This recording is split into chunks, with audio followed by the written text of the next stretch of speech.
it's not good morning, it's good afternoon, and I'm sharing with mixed feelings for this little video.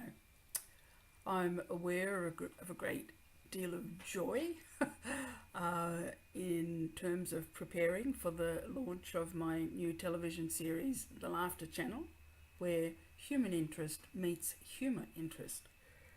But I'm also reminded I didn't learn about joy, which I've been talking about for 17 years or more. I didn't learn about joy by studying joy. I learned about joy through my experience of shame, grief and embarrassment. And one of the ways that I've managed dealing with those emotions over a lifetime has been journaling. And I visited a journal from the beginning of the century, sounds so long ago, and came across something that somebody shared with me.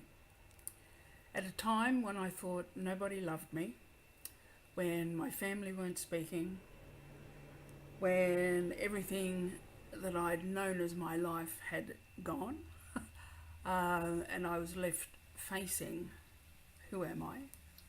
Who am I now without all of this?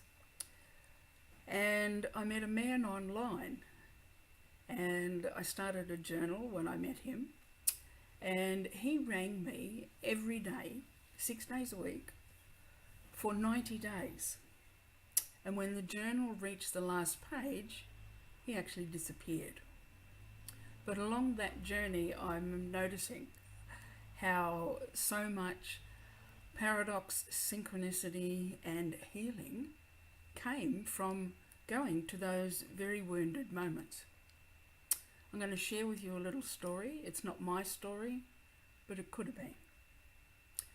And in the sharing of that, to me today, it has so demonstrated the degree to which, in order to be fully self-expressed, we need to go to it all.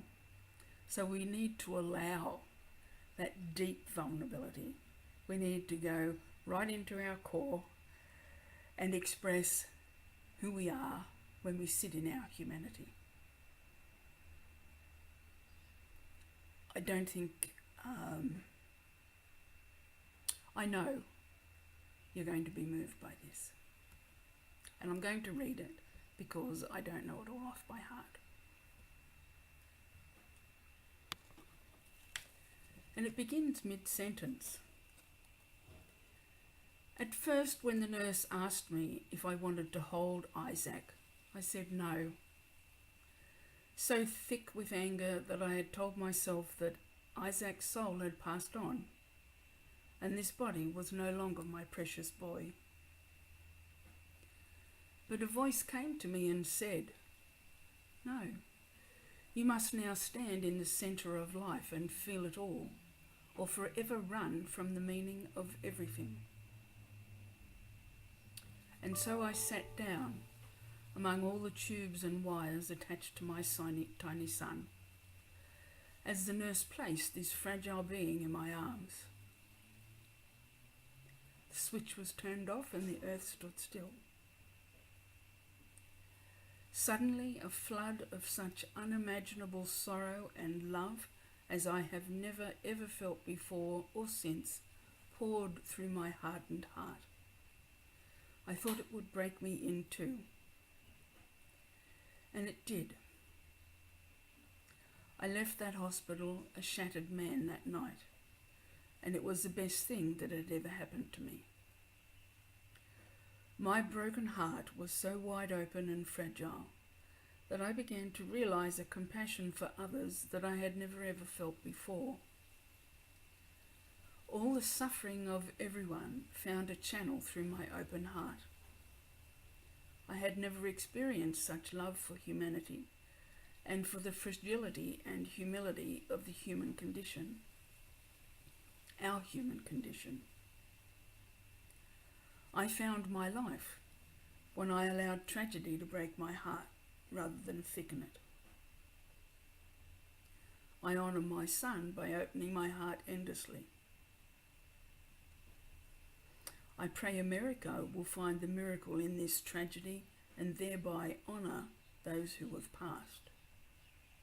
This was actually written by the author immediately after Twin Towers. That author was not me, but I too lost a child at birth, and I know that pain. I've also come to know great joy, and my mission now, with the launch of the Laughter Channel, is to support others to be fully self-expressed and to revel in the wonder of what that means as a human being. Bless you all today.